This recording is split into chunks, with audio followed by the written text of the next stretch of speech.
Hi, everyone, and welcome back to Creating Space, a podcast by the Northern Lights Ministry Collaborative that explores what it means to create space for God in an overstuffed world.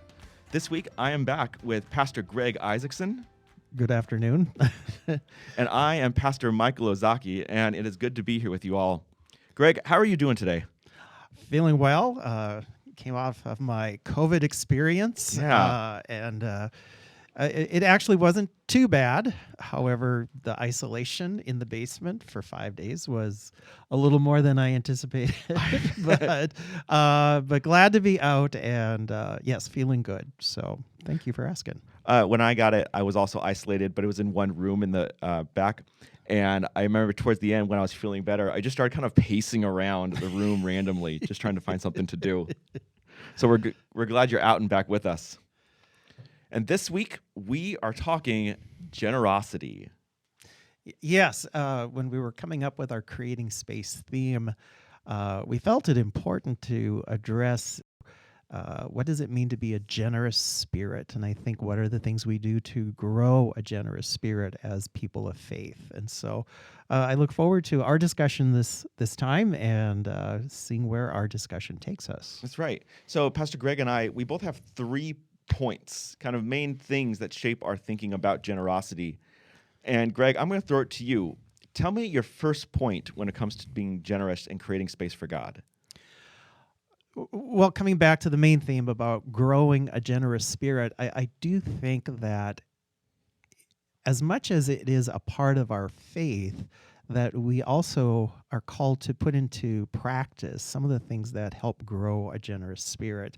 And, you know, we often talk about giving in terms of time and talent and treasure, but I think to be reminded that, you know, Jesus is the one who embodies all of that. And some of the examples that, you know, especially with time, when you think about Jesus, he took time out of his busy journeys, getting to the next place, sharing the many words that God was putting upon his heart, to be with people. Think of the woman caught in adultery. Think of the man born blind. Think of all of these people who simply cried out, and Jesus took time and was present with them. And the gift that is, the generous act that is, when we talk about giving of our time. And then also, you know, giving of our talent, this understanding that these talents that we have, for some, it's the gift of music. For some, the gift of sports. For some, the gift of administering, a gift of speaking well. You know, those are things that while we certainly can grow them, that are somehow innate, have been blessed. We've been blessed with those talents. And giving of those talents is meant to help bring an impact on someone else's life. And finally, the gift of treasure and being generous in sharing that which God first gives us. It's about a means of living in which we might help others, help them to kind of find their meaningfulness in living by simply being generous with, you know, the treasure we have. That if we can somehow financially give someone an opportunity to be the best that God's calling them to be, then God might be using us to use that treasure in certain ways to bring blessings upon a community or an individual. So those are some of my first thoughts about that growing a generous spirit. So Greg, it is a well-documented fact that as people have more, their percentage of giving, how much they're willing to let go of, actually moves downward, right? Pretty quickly. Yes. What is that? What makes it difficult to be generous if we can see that it's not just not having enough? Right. You spurred a memory I had with a youth group I had many years ago, and we were talking about, you know, giving. And this one young lady in our youth group, she must have been 16 at the time, you know, you start talking about, you know, so if you have $1, you give 10 cents, if we're going to use a tithing example. If you give $10, you give $1. If you give $100, you give $10. And when we talked about $1,000, giving 100 of that to God, this young lady went and she just said, what's God doing with all my money? And using that opportunity then to talk about whose money is it in the first place. Yeah. It spurred a great discussion to impact that. But I do think that the more that we have, the more we think that we've somehow earned it. And I think there's some reality in that because it's been the result of a lot of effort on our part, for those who've been successful, for those who have really done the work, the education, the hard work of achieving certain goals that they put in their lives. But the genuineness of a Christian faith understands that God's been behind all of that. And when we somehow get to a point where we've got more, I think it's our natural tendency. It's probably that old Adam in each of us that wants to try to claim more of it as ours instead of being free to, just give of that or be generous with that which God has provided. Yeah.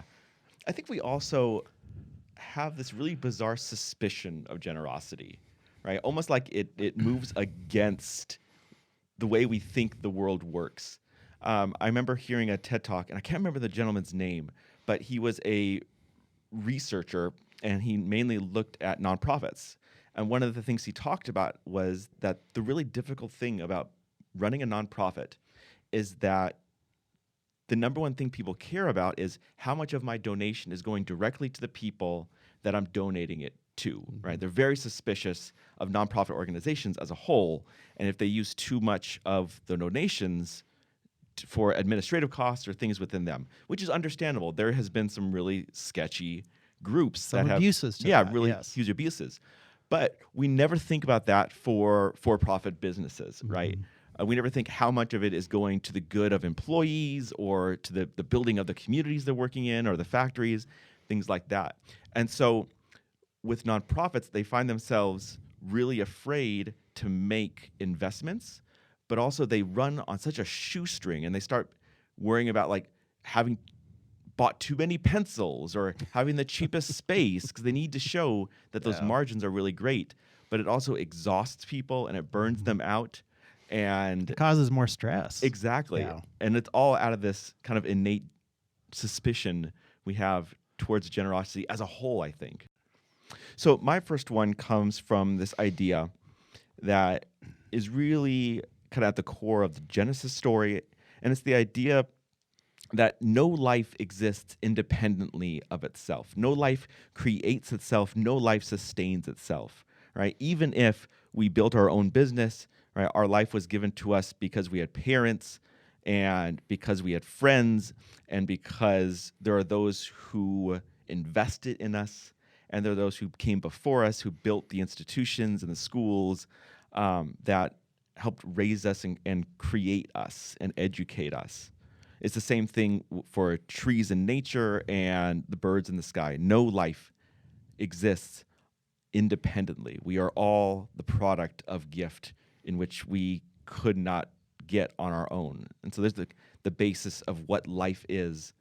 And so then God becomes, at God's core, the giver of gifts, right? God becomes the generous spirit that makes the universe work. And we also hear this come up in the New Testament over and over again. One of my favorite ones is when Paul talks about the fruits of the Spirit, right? Love, peace, patience, generosity. And he speaks of it in a way in which these qualities aren't what you should do in order to get close to God or what you should do in order to be the kind of person God wants you to be. He speaks of them as litmus tests. These will tell you the kind of person you are and the kind of person that what you are giving your life to is creating in you.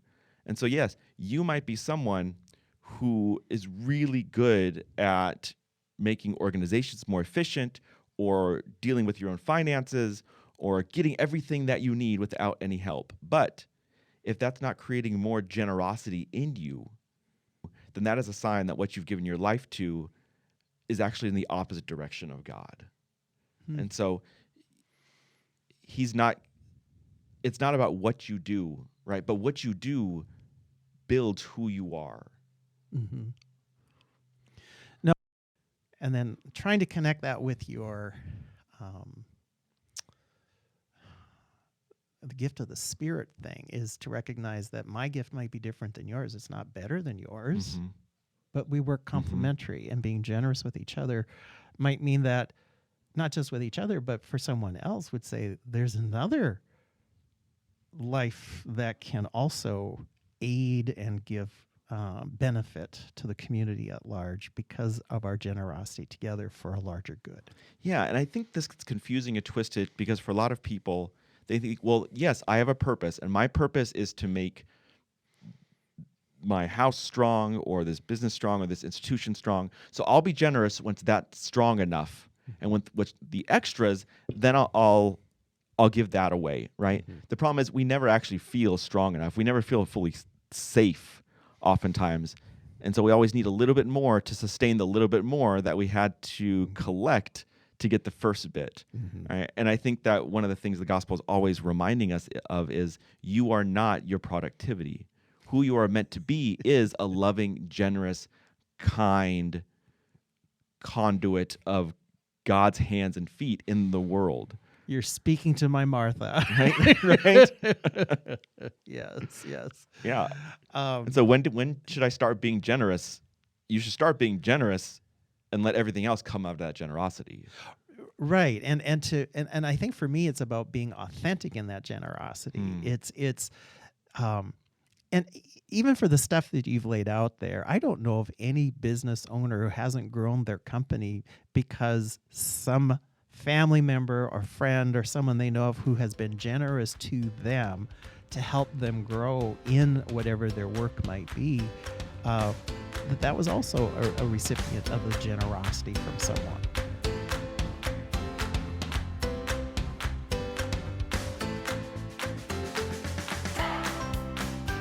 So what is your number 2? My number 2 is that we need to look for opportunities to be generous. It's too easy in this busy world we live in to just say, "Oh, I'm too busy to." We often overlook those opportunities where I can be a gracious individual. And again, we talk so much about money and being generous with that. I would say this, I think it's easier for us to give money and be generous with money than it is for us to give, say, our time, because we're valuing our time alone. We're valuing our time with our family. We're valuing our time with our work. And we're taking that as an excuse to not see opportunities where we could simply be generous people. That if we see someone that's hurting, to say, you know what, right now that person needs my attention. I'm going to be generous with my time and just listen to them. And too often we have to learn to just keep our own mouths quiet and to open our ears and to let someone express their frustration, their stress, all of that. And perhaps that's all they needed was someone to be generous with their time to get them through that bad moment so that they get to a better place. And then they be more generous with the next person that they encounter. Yeah. And I think too, even the little things.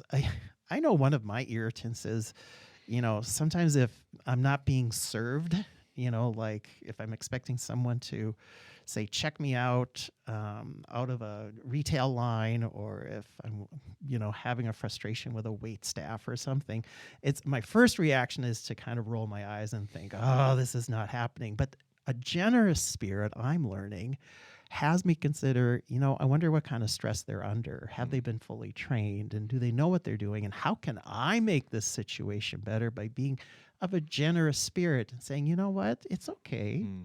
If you need to take care of that other table before me, I'm okay. I don't have any time, the commitments that I need to be concerned about, and being generous with someone so that they can get their work done.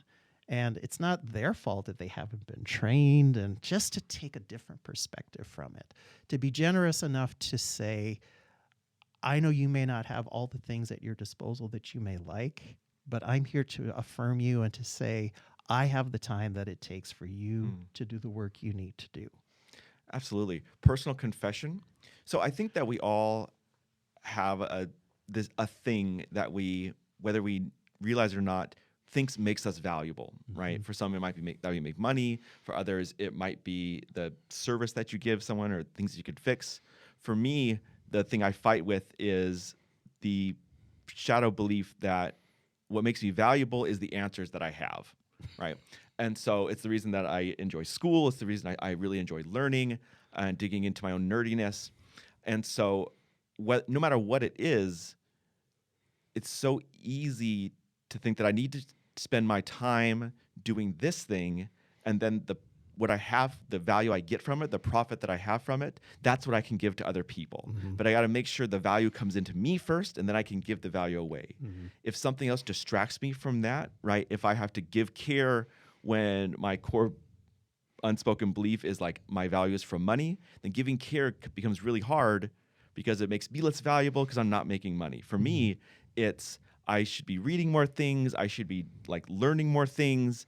And so when I have to wait for a slower waitress or in traffic or someone else needs help, it's easy for me to think that like, oh, this is stopping me from becoming valuable. Right. And I'm just thinking, being a parent myself, when your child is screaming that he wants your attention now, Yeah. that's a sign that, oh, I need to break away from my own world to minister to the needs of someone who is demanding it right now. And the good thing about children is they know they trust us and love us so that when they do have a screaming fit to get our attention, they know they can do it in a safe way.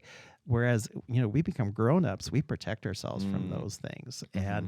And we don't know if we can trust someone to be generous with their spirit with us, and so I think it sits with us in our Christian calling to say, if I carry this generous spirit with me so someone else can feel and experience that, they're also going to be receptive to that generosity and want to make a good experience for both of us. So this brings me to my number 2, which is I question, what is biblical generosity? What does the Bible mean when it says be generous? And I think at its core, I think that generosity is not for those who deserve it. If you are being generous towards someone because they deserve your generosity, then that's actually a payment. You are paying them for being the kind of person you want them to be, right? Instead, real generosity is God's kind of generosity, which is grace, right? Generosity is you giving because it is who you are. You are the giver of the gifts that God has made you with, right? And you giving of your whole self. Right. Which it scares us. It really scares us. And so we are generous because it is who we are. Yes. Not because it's who we are to give to who needs it. Yes. Not because we are giving gifts to those who deserve it. Right. Which is the nature of grace and what Christianity is all about, right? Yeah. Otherwise, I think it falls into a mask for judgment and manipulation. Or self-serving generosity. I'm going to be generous to you because I know you're going to be generous to me. Yeah. And there's in some cultures, I shouldn't say cultures, I think in especially with poverty and things like that there's an expectation that if someone has a windfall that, oh, they're going to be generous with the rest of us, and you know what? If I don't give of my generosity because I've had this windfall, then when I'm in need and someone else has a windfall, they're not going to give it back. And we're trying to be genuine in this. As we extend this generous spirit, we're not expecting anything in return, I think is key. Yeah. A really practical way that comes up is, how do you feel when you're generous and you don't get a thank you? Right. Right. It's and why do we have a hard time with that? And it's completely understandable and it's completely natural. And I think it's a sign of something else kind of bubbling underneath that I think God wants to free us from. Yes.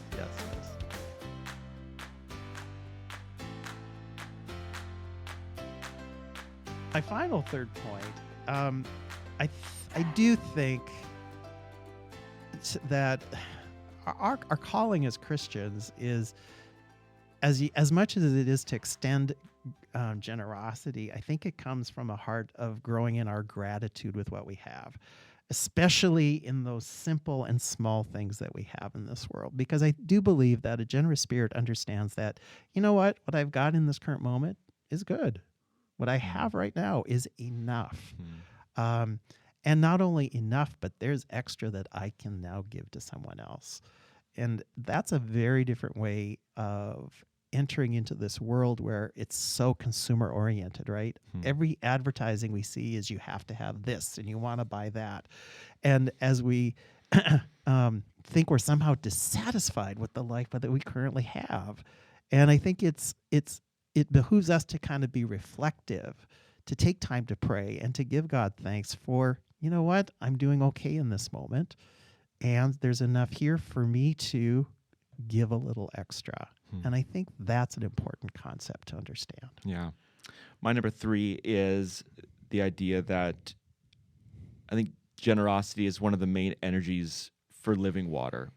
You know, when Jesus says that he comes to bring living water, that the opposite of living water is dead water, right? Dead water for them was water that it's just been sitting. It's a puddle or it's a dead sea, right? There's no outlet. And so it just builds and builds, but nothing can live there. Or the things that live there are stuff that you don't want, like with stagnant water, right? Living water is that which can flow in, and then it also flows out. And I think a lot of times when we want life to change or we want something to be different, we tend to hold on more tightly, waiting for it to change, and then we'll release. And I think with generosity, starts the water wheel. It allows things to begin to move and new things to begin to flow in.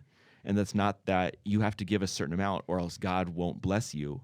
It's often that your hands are so full, sometimes with our own fears or our own judgments, that nothing can move. And so generosity is how that begins to move again. Yeah, and I think that's a good analogy to talk about, God moving through us. The generosity we received is then now extended through us to those around us. And to be honest, we really remember fondly those people who have been generous to us. We really hold something against those who've been stingy towards us. So, Yeah. Greg, with our last couple of minutes here, do you have any stories of generosity towards you that have stuck? Oh, multiple times. The one that comes to mind is the flood of '97 in Ada, Minnesota. So I lived in the church parsonage right next to the church. Basement was flooded with 4 feet of sewage back up, and so I couldn't live in the house. My aunt and uncle came, brought their camper trailer, parked it in the driveway. That's where I lived. Then one day I was thinking, I've had too much. I need to go take a nap. I just need to chill for a while. And so I'm trying to relax and get a nap in. And I swear, 5 different people knocked on the door to my camper. Not that they needed anything, but they said, I've got something here for you. Someone brought some cookies. Someone brought firewood so that when I got back into the house, if we didn't have electricity, I could put a fire in the fireplace. Someone else brought something else. And it just amazed me in that afternoon to see that, okay, yeah, I maybe needed to be reminded that this generosity is coming my way too. And that was definitely a healing, positive moment to realize that the efforts I was doing to try to help be a pastor to this community that was under duress and all of the funerals we were doing and all of that other stuff, God was taking care of me too. And that was through other people's generosity. For me, it was when I was in high school, I was part of the youth group in my church. And I'll admit, I was annoying and I was a punk.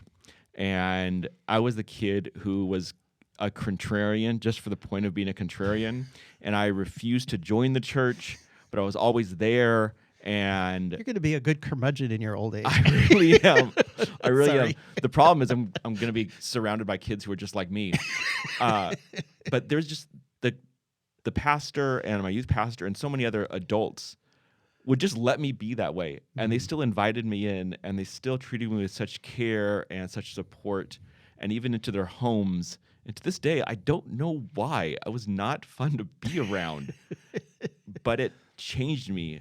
And even if I couldn't have said thank you then, I had no idea what was happening, but it changed me and it set me up for so many other parts of my life where I could trust people. And I could see it later on and know who I wanted to be like, and I wanted to be like them. And it's really the reason who I am today. And that's a good lesson, to be generous to someone that may not be thankful for your generosity Yeah. is probably someone who needs it all the more. Some seeds grow real slow, Right.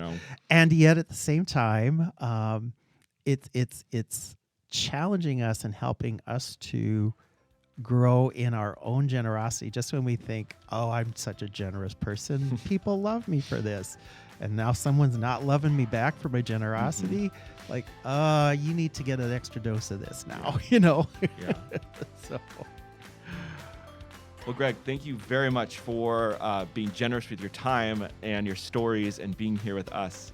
For all of you, we thank you for joining us. And again, next week, we will have another episode here on creating space, and we invite you to join the conversation as well. Until then, God bless, and we'll see you soon. Bye.